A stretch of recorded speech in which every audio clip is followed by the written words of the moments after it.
So hello everyone and welcome to the session on ideation techniques, a mini workshop. I hope you have been enjoying the session so far and I'll do my best to keep this session interesting as well. So today I'll be sharing my knowledge on the diverse ideation techniques that are available. Few of them that I have used in my experience and others I find them interesting for the fact that they are really the tools that can help ideate to solve complex problems. So let's look at the agenda first. In this session, we'll be talking about why and when do we need ideation. Then I will be talking about the BRITS framework that I have come up with, which I hope will be super helpful for anyone who is, doing ideation. After discussing the framework, I will present some tips and reminders to prepare for an ideation session. And last but not the least, references that I have used to come up with this session. So now, the question to all of you, why ideation? Just put in your, why do you think ideation is necessary, or why do you even ideate in the first place? What is the sole purpose for it? It could be simple, just simple words in the chat session.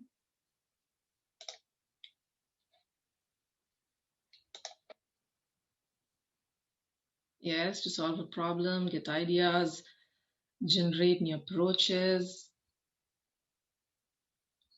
There we go. Concept. I mean, yes, we do want to be creative, get new ideas, but if we broadly classify, there could be n reasons, but if we want to broadly classify, there are four main reasons why do we ideate. First is developing the direction of a new product or a new service.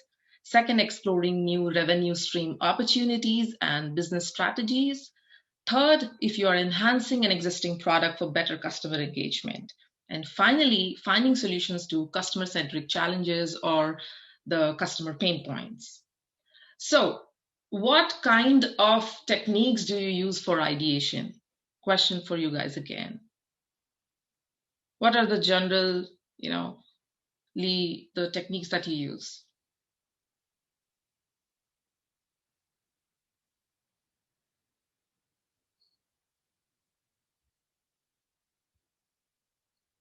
Okay, brainstorming, brainwriting,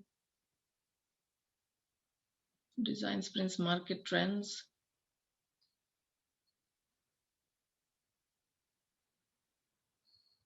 Okay, so when I was doing my research on various existing techniques, I came across about 40 techniques, be it big, small, but 40 is a huge number to remember. And I might have missed few of them, obviously. So in order to make sure I have a place to hold all these techniques and many more that may come up in future, I thought I'll come up with a framework that holds all and is easy to use. That's how I came up with this BRITS framework. So let's see, what is BRITS? BRITS, it's a framework that provides tools and techniques to ideate and organize those generated ideas to bring out a solution for a specific problem. This framework is flexible when it comes to how you use it. You can mix and match with the techniques, add more new ones if you want, basically adapt as per your situation. So let's see, what is BERT. Now, first is B. B stands for brain, just like we have different kinds of brain imaging for, same brain to analyze it in different ways. Similarly, we do have different techniques that make use of the brain differently. So let's see, I'll skip this question because I have already seen, people coming in chat with saying brainstorm, brainwriting. Let's see what I have. First, this one is the most, famous popular technique, that is brainstorming. It's a group creativity technique in which efforts are made to find a conclusion of a specific problem. It consists of gathering a list of ideas spontaneously and contributed by its members. Next is brainwriting. It is a group structured written generation of ideas. The benefit of this technique is that when you are writing ideas, no one can interrupt or block your thoughts. While brainstorming encourages a group to generate creative ideas verbally, where without censorship, only the most vocal people tend to participate. But here in brain writing, group writes their ideas on a piece of paper. Third is brain walking. It is a classic brainstorm variant that helps activate all participants and potentially enables lots of ideas. Each member writes a single idea on a flip chart, which is placed on a wall. The other participants then visit the flip charts and silently further develop the ideas or even add new ones. Fourth is brain dumping. It's a simple technique to help you declutter your mind and thoughts. So you do a brain dump by writing whatsoever is on your mind for 15 minutes or more. Don't judge, don't overthink it, whatever it is, all the tasks, all the things that you are thinking about, whatever they are right now, just start writing. The goal is just to get out of your brain and get it onto the paper. This makes it more focused and productive in terms of time and effort. So this was about the first, that is brain. Let's move to the next, and that is reverse. Reverse is, this section will deal with all kinds of reverse thinking or questioning in all the ways possible. There are multiple techniques which will fall under. So first is like reverse thinking. Like, for example, how do we ensure that customers hate our product? So you start from the opposite end. Think on those terms and then drive things from the opposite end. Next is like challenge assumptions. It is a sense-making technique designed to break apart a statement and discover where assumptions may be limiting your options. Next is 5 W's and 1 H technique, basically to try to get answers for what, why, who, what, when, where, and why, and how of the product. Next is 5 Whys, is when you keep asking why successfully 5 times and try to dig in deeper to find solutions. Next is opportunity redefinition. This technique, you replace 3 important words in a problem statement or statement of an objective with various alternatives. Sometimes this can really work wonders. Next is wishing, which I sometimes also feel like to call it as dreaming. Basically, in this technique, we write down wishes about the subject on a piece of paper in order to expand thinking, disregarding what is realistic and practical. Next is semantic intuition. This is basically a word combination technique which first specifies the name for an innovative idea or a project, and afterwards you start developing the details. Now, one of the well-known and powerful techniques is having the worst idea. So team members purposefully seek the worst solutions in ideation techniques in sessions. The inverted search process relaxes them, boosts their confidence to think better and creatively to examine the ideas. Next is HMW, how might we exercise for a given subject? Next is provocation, which can also be a very strong technique. It involves challenging the status quo and a lot of lateral thinking. In provocation, an absurd and nonsensical is considered. One is forced to break out of critical thinking mode and move into the creative realm. So the creator of this technique, Dr. Edward, has coined a shorthand for provocation to indicate the idea is not to be taken at face value. That word is called Having a dedicated and shorthand word can prove useful when generating ideas.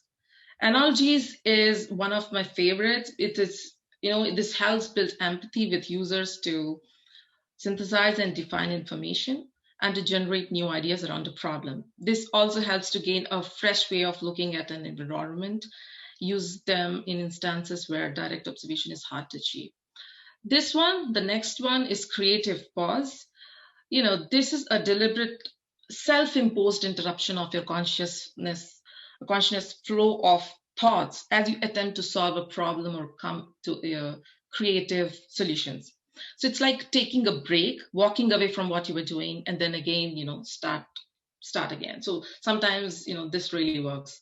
Next is Scamper. We all know about Scamper. This is one of the most popular technique, first proposed by Alex in 1953, and then further developed by Bob in his book Scamper Games for Imagination Development.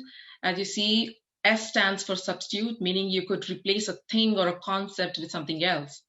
C stands for combine, meaning you could unite two or more ideas to create a new idea. A stands for adapt, that is, you can adjust to a new purpose, reshape, or tune up. M stands for modify, magnify, or minify. You could just change the color, sound, motion form, size, or you could just make it larger, stronger, thicker, similarly smaller, lighter, slower, so whatever. You can do all those changes. P stands for put to another use, meaning change the location and time or how to use it. E stands for eliminate, that is, you can omit, getting rid of, cut out, simplify, or weed out. R stands for rearrange or reverse, plan, scheme, regroup, or redistribute. So this is something, sometimes this can really come handy, this technique.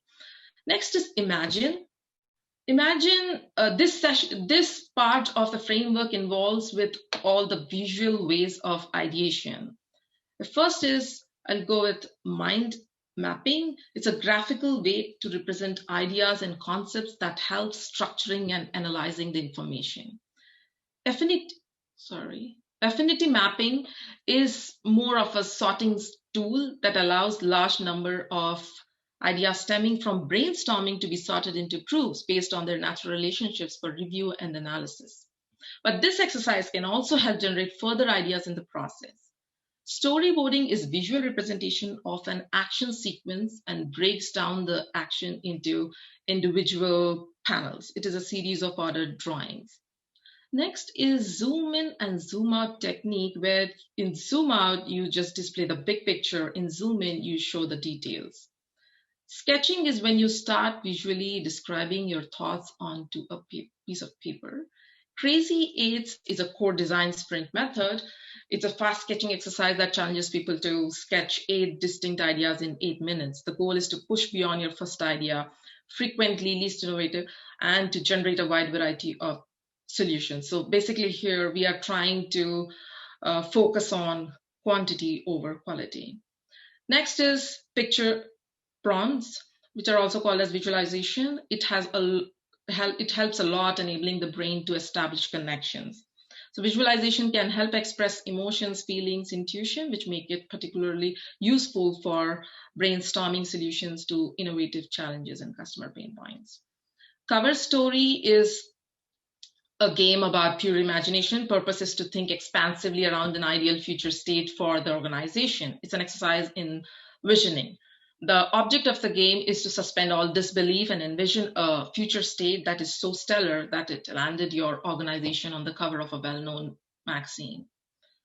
Mashup brings odd or unexpected things together to spark fresh ideas. The mashup emphasizes quantity. The more ideas you come up with, the better chance you have to reach a truly brilliant solution. It also applies constraints.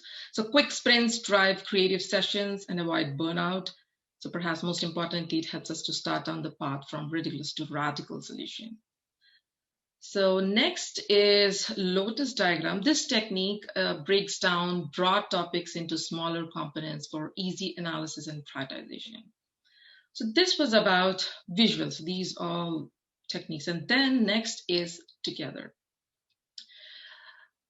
which means it could be a collective effort in groups, be it virtual or in person. For example, in focus groups, it's a group interview involving a small number of demographically similar people. Their reactions to specific researcher posed questions are studied.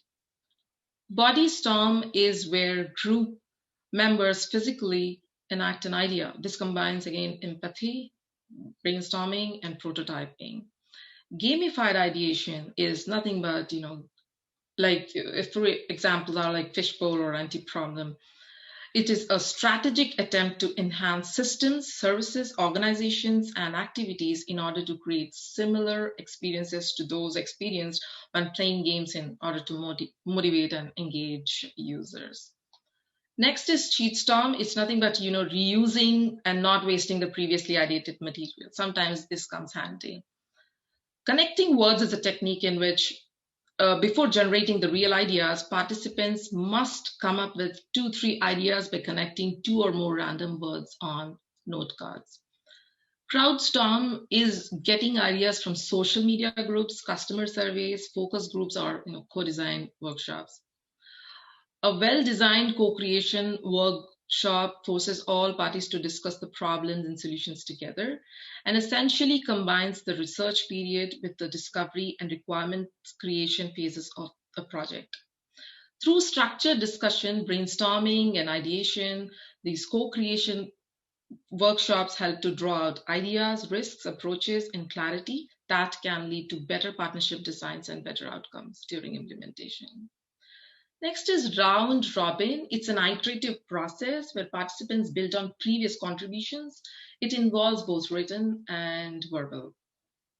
Step ladder technique is a simple technique that manages how members enter decision-making group. It encourages all members to contribute on an individual level before being influenced by anyone else. This results in a wider variety of ideas. It prevents people from hiding within the group, and it helps people avoid being stepped on or overpowered by stronger, louder group members. Starbursting is a twist on brainstorming that encourages team members to start their creative juices flowing by asking questions rather than providing instant answers. Next is in change of scenario, you go somewhere to a different place after being in a particular place for a long time. This can also have a huge impact on the kind of ideas being generated. Next is holistic. It's another way of looking at the problem. Thinking hats is one of the, this one. Okay, it helps look at the problem from different perspectives, represented by different colors, as you can see. White represents facts, data, figures. Red represents emotions, feelings, intuition, hunches. Yellow represents benefits and optimism. Green represents new ideas and opportunities. Blue represents action plans, conclusions, and next steps. Black represents judgment, legality, and morality. And the royal hat, which represents commitment and investment. Next in this is road, bud, thorn, which are like 3 angles of the same subject. Like, what does success look like? What is the challenge? What is the potential? And last but not the least is the sources. There are 2 types of sources, internal and external. Internal sources can be ideas generated from the research and development, engineering team, customer service department, and external sources can be unhappy customers, competitors, suppliers, and trade shows and conventions. So before moving on, let us just do a quick recap of this BRITS framework. So it consists of 6 elements. B for brain, that is exercise your brain in different ways. R for reverse, think in all the different ways possible. You can be by questioning. I for imagine, visualize your thoughts. T for together, get in groups and get different perspectives. H for holistic, achieve a holistic approach to the problem. S for sources, make sure you get all the different sources covered. Now, I would like to conclude the talk by providing some tips that can achieve productive ideation sessions. So how you make sure that you're ready for the ideation session. Let's see. So step beyond the obvious solutions. For this, make a note of obvious solutions that come to your mind on one corner of the whiteboard before the ideation session even begins. This will make sure that the team understands what we need to think beyond these. Also, it will keep the team on the same page. Secondly, focus on quantity rather than quality. Create variety in your innovation options. Bring together different perspectives and strengths of your team. Ask the right questions with a strong focus on your users, their needs, and your insights about them. Note down all your assumptions before the ideation session. Discourage judgment and analysis. Encourage wild and even absurd ideas. Make sure everyone's ideas are captured and displayed. And use dot voting to rank the ideas. I'll just quickly show, what is dot voting. So it's a simple tech tool used to democratically prioritize items or make decisions in a group setting. So in dot voting, participants are given a set number of dot stickers as decided by the facilitator. It doesn't need to be dot stickers, but it can be just be a pen, a marker. They place these dot stickers next to the options presented that they like. They may place any number of their dots on any number of options. So options with the most dots at the end of the voting wins. And I have specifically added this slide where I have added all the references just for, um, so that if you want to look anything in detail, so this will be handy. So, yep. So I think, that's it. So I think we can go for questions now. Yep, I see a couple from Maggie. And we just a time check, we have about 13 minutes left.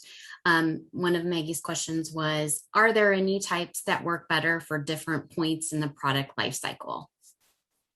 It definitely depends upon what is the situation and availability. For example, generally how I start is, first I start with myself and then reach out to the different sources that I have, be it internal team, or the customers. So it also depends on what you're trying to do. If it's a completely brand new idea, let's say you're ideating for a new product itself, then definitely you need to just do a mix and match of a lot of these techniques that are available.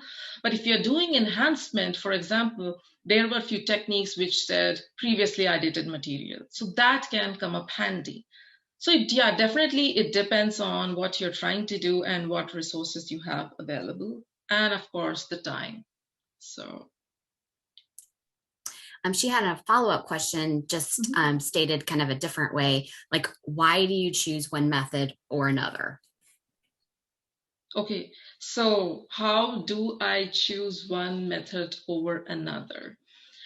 This is, again, I would go back to the perspective, context, what we are trying to do. The framework that I came up with is to make this little easy. For example, if you are trying to, do a minor enhancement, sometimes one or two techniques like, using previous material is way easier and quicker. But when it is about something new that you are going to launch, if you have plans to launch a product in the market, you definitely have to take buy-in from, definitely brainstorming, getting together, doing brainstorming, and definitely there will be few of the team members who are not vocal. You just make club brain writing also there. Writing basically, just, uh, those things, and then you can make it more engaging by, just like you may need to make it gamified ideation, which means to make it more engaging, something like that. And then of course very strong technique that helps is challenging assumptions, because that is there everywhere at every stage of the product cycle. Like, you challenge what you have already assumed. You come from the opposite end, that is reverse thinking that we just saw. So all these are, they are like the foundations. Most of the times they come very handy, be it any situation. And then while ending, you can say holistic view. Why holistic view? So that no ends are left out. So that definitely, helps.